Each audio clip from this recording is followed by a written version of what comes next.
detectives, and welcome to case number 3. Before we jump into case 3, me and Shiloh wanted to show you one of the places we love, which is Lang Creek Spawning Center.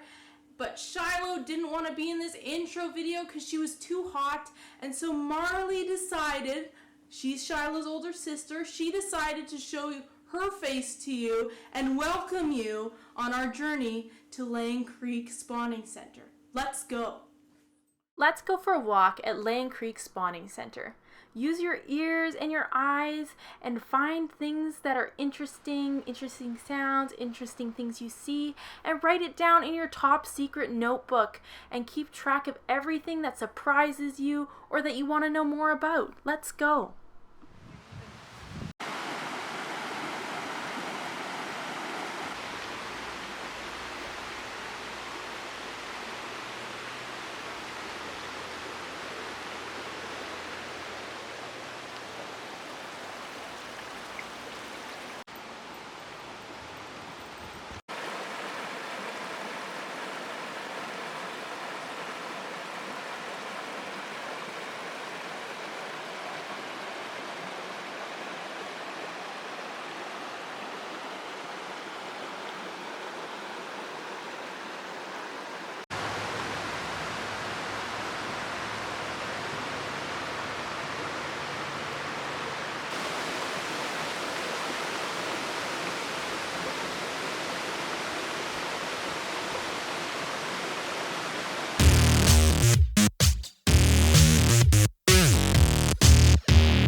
Here are the supplies you will need for case 3. So your instruction worksheet, a box that is able to hold little things, and you will also need some art supplies. This can be pens, paints, pencil crayons, whatever you want. And there is the option of creating little barriers in your box so that you have little compartments for all your little things, but this is optional. I used an index card for this. If you are wanting to make little compartments for your box, what I used was 2 index cards. You could also use paper, maybe even cardboard if you wanted. I used the index cards because they weren't super stiff, but they weren't too flexible either. And I just measured using the lines on the side of them to measure how deep I need them to be to fit inside my box. And I just cut along that line where I measured. But if you're using a piece of paper, you could also just use a pencil and mark where you needed to cut, or if you're using cardboard. And I just used the first one I cut to measure all the rest of mine so that they were all the same. And I just was careful to make sure that I cut along the line. And after I was all done, what I did is I measured them against the side of the box to make them the same length so that they would fit. And I just trimmed off all the excess. I accidentally trimmed it at a bit of an angle, and so I had to go back in and just cut off a little bit more off of each of them. So you are going to want to make sure that you are double checking that everything fits into your box. Otherwise, you'll be disappointed if you go to all that work and it doesn't fit. If it's a little too small, don't worry. It's not a big deal. It'll still work. And so what you're going to want to do is figure out how big you want your compartments. I wanted my side compartments to be quite small, and so I just marked on the side of my strip of paper where I wanted to cut. And you're going to want to do a little snip. Don't snip all the way through, because otherwise it'll be too flimsy and it won't work. If you cut off the end, it just will be a cut piece of paper, so be careful.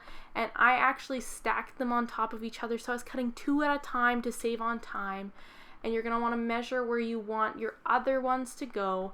And then what you do is you just slide the 2 cuts together almost like a puzzle piece. And then what I did is I just slid the 3 pieces together so that it was ready to measure the next one.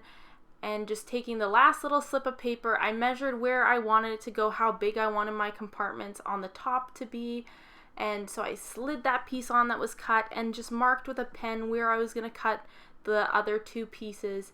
And using my scissors, I cut just a little slit, not all the way through, remember? And then I was ready to slide the last piece in, and you are done making your compartments. Yay! I also cut the little foamy piece that came with my box, and made it so it all fit into the little compartments. And I made sure that the lid fit on again just to make sure before I decorated it. And now you're ready to decorate. Science Corner!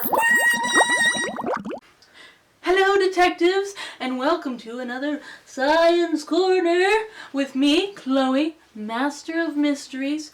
And Shiloh wanted to be here, but sadly she is feeling a little sick. Just a little bit. Don't worry, it's not COVID. She's fine. She's safe. She'll be here next week to see you in Science Corner, so don't you worry about her. She's doing fine. And for this Science Corner, we decided that we wanted to talk about spawning. Now, if you like to play Minecraft, you might be thinking, spawning? Is that when, in Minecraft, when your character dies and then it comes back to life, back in your house? No, we are not talking about that kind of spawning.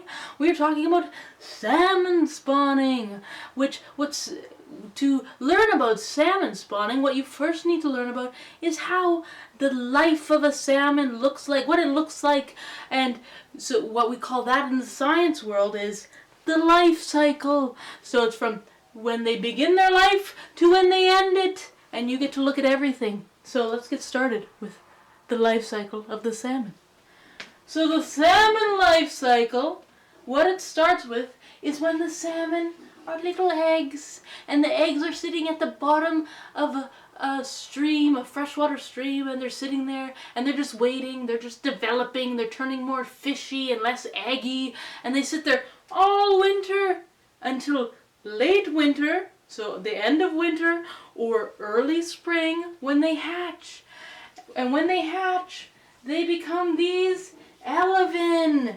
Isn't that weird? Look at those. They have these cool little yolk sacs, which it holds all this nutrients or food, the things that they need to live, and they just eat the yolk sac. That's what their food is.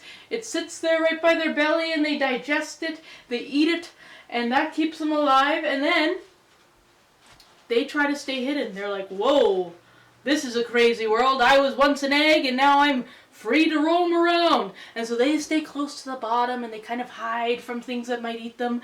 And then when they become fry, I know what you're thinking. Are you taking me to McDonald's? No. I am taking you to the stream where the fry live. And when they become fry, so when they get a little bit bigger and they lose their yolk sac, what they do is they swim up to the surface and they go, air sounds really nice, and they start to gulp some air so that they float a little better and they're not stuck to the bottom.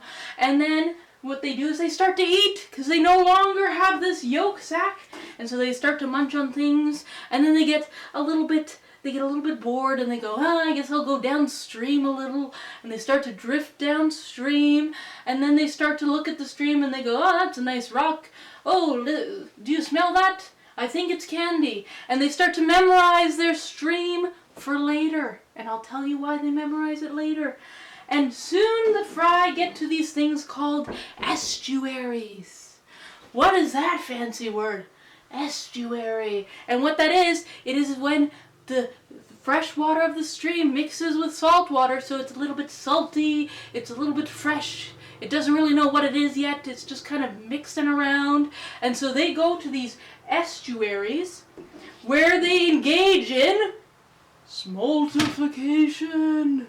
And you might be thinking, what does that mean? Smoltification. Sounds very sciencey, doesn't it?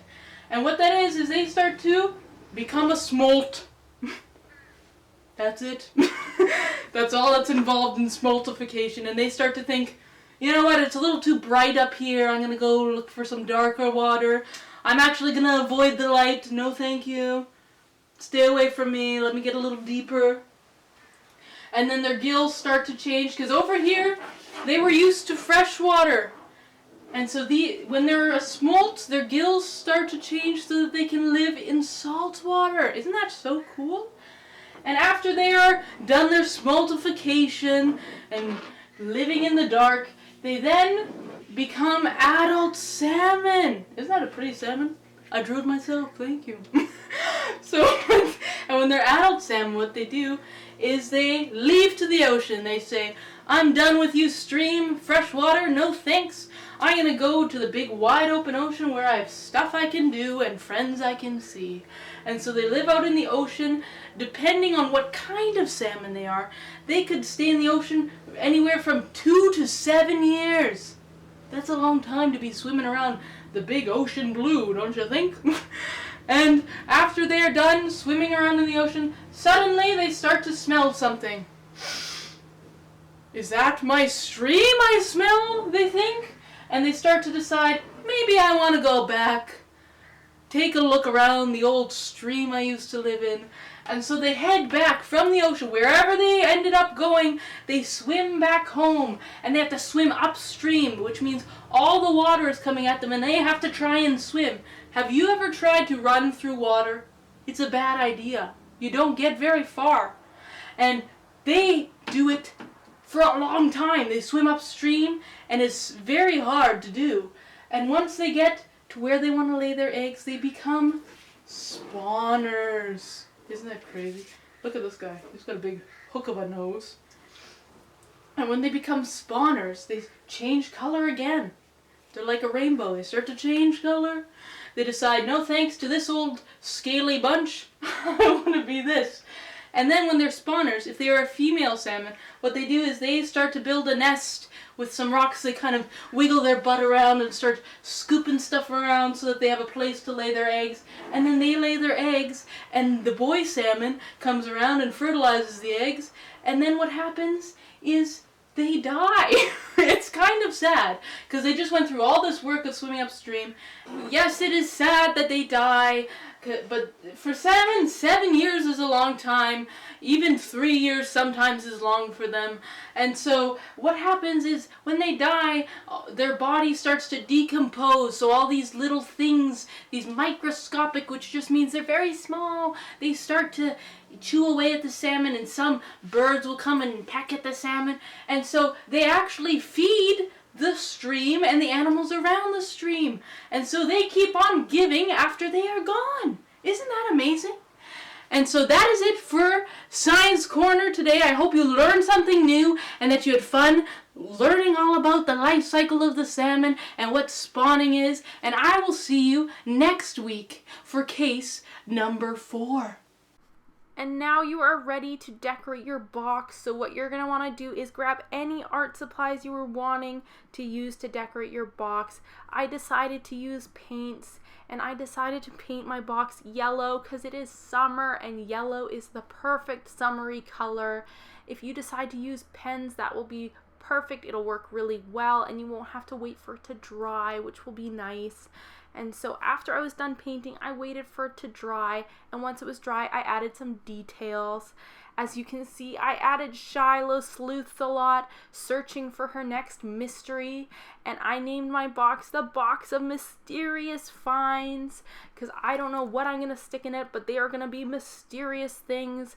And I stuck my compartment back into my box to make sure it fit and put the lid on, and now your box is ready to hold all your cool finds.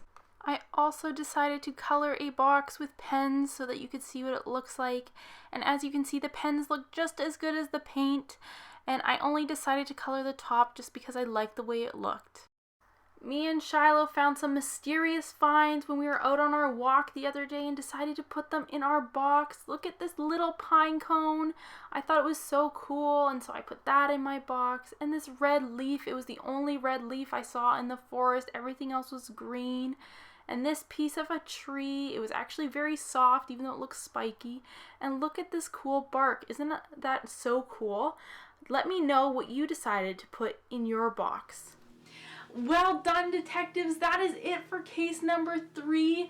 You guys are cracking these cases so quickly. We are going to run out in a very short amount of time.